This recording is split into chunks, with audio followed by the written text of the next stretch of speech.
ఏదైనా నేను మీకు ఇస్తాను అని ఒక మాట ఇచ్చిన తర్వాత నేను మీకు బందీనైపోయాను. ఆ మాట నెరవేర్చకపోతే మీరు నన్ను డిమాండ్ చేసే అధికారం మీకుంది.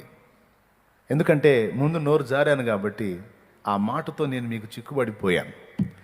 దేవుడు కూడా ఇక్కడ నోరు జారాడు. ఏం జారాడంటే, అడగండి మీకు ఇస్తాను అన్నాడు, వెదకండి మీకు దొరుకుతానన్నాడు, తట్టండి మీకు తీస్తానన్నాడు. ఇది అడగండి ఇది అడగండి అనలా, అందులో భేదాలేం చెప్పలా, అడగండి అన్నాడు. మరో చోట కూడా అంటాడు,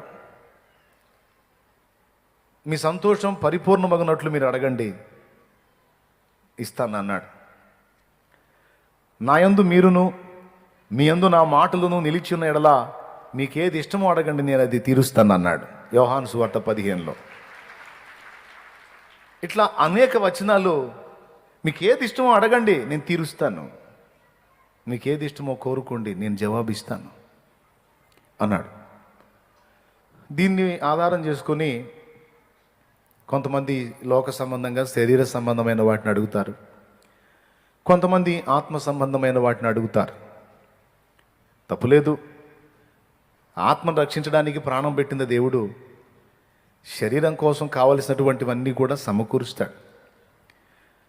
తండ్రి అయిన దేవుని గురించి పౌలు మహనీయుడు ఒక మాట అంటాడు, మనందరి రక్షణ కొరకు తన ప్రియ కుమారుని మన కోసం బలిగా ఇవ్వడానికి ఇష్టపడిన దేవుడు ఆ కుమారునితో పాటు సమస్తము మనకెందుకు అనుగ్రహింపడు? తన అద్వితీయ కుమారుడు, తనకెంతో ప్రియుడైన కుమారుణ్ణే మన కోసం బలిదానంగా ఇవ్వడానికి ఇష్టపడిన పరలోకపు తండ్రి అంత కుమారుణ్ణే మన కొరకు ఇచ్చినప్పుడు ఆయనతో పాటు మన భూమి మీద కావలసిన అవసరతలకు మనకు సహాయం చేయలేడా? మరి నిశ్చయంగా సహాయం చేస్తాడు అని పౌలు మాట్లాడతాడు మహానుభావుడు. నిజమే, యేసు ప్రభు మన ఆత్మీయ అక్కర్లు మాత్రమే తీర్చే దేవుడు కాదు, మన శరీరమునకు కావలసినవన్నీ కూడా ఆయన ఎరిగే ఉన్నాడు, ఆయన తీర్చగలడు. ఈ మాట ఆయనే చెప్పాడు మత్తయి సువార్త 6వ అధ్యాయంలో. జస్ట్ పక్క పేజీలోనే ఉంటుంది, డౌట్ లేదు, నాకు వెళ్ళి చూడండి, పక్క పేజీలోనే ఉంటుంది. ఆకాశ పక్షులను చూడండి, అవి విత్తవు కోయవు కొట్లలో కూర్చుకొనవు, ఆయనను మీ పరలోకపు తండ్రి వాటిని పోషించుచున్నాడు. అవునా? అలాగే అడవి పువ్వులు ఎలాగ ఎదుగుచున్నవో చూడండి, తన సమస్త వైభవములతో కూడిన సొలొమోను సైతం వాటిలో ఒక దాని వల్ల అలంకరింపబడలేదు. నేడుండి రేపు పొయ్యిలో వేయబడు అడవి గడ్డిని దేవుడు ఇంతగా అలంకరించినప్పుడు మరి నిశ్చయముగా ఆయన మీకు వస్త్రములు ఇచ్చును కదా, ఎందుకు మిమ్మల్ని ఆయన అశ్రద్ధ చేస్తాడు?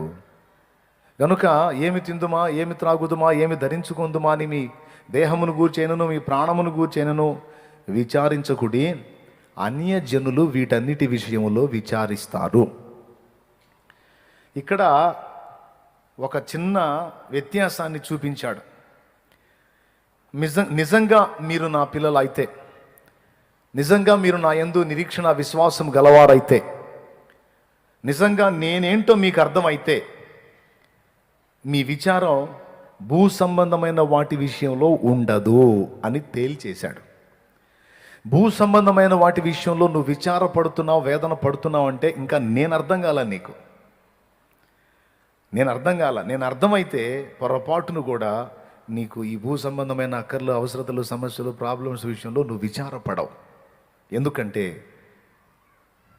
నేను నీకు అర్థమైతే, ఎలా అర్థమైతే, నేను నమ్మదగిన వాడను అని నువ్వు అర్థం చేసుకుంటే వాటి గురించి దిగులే ఉండదు నీకు.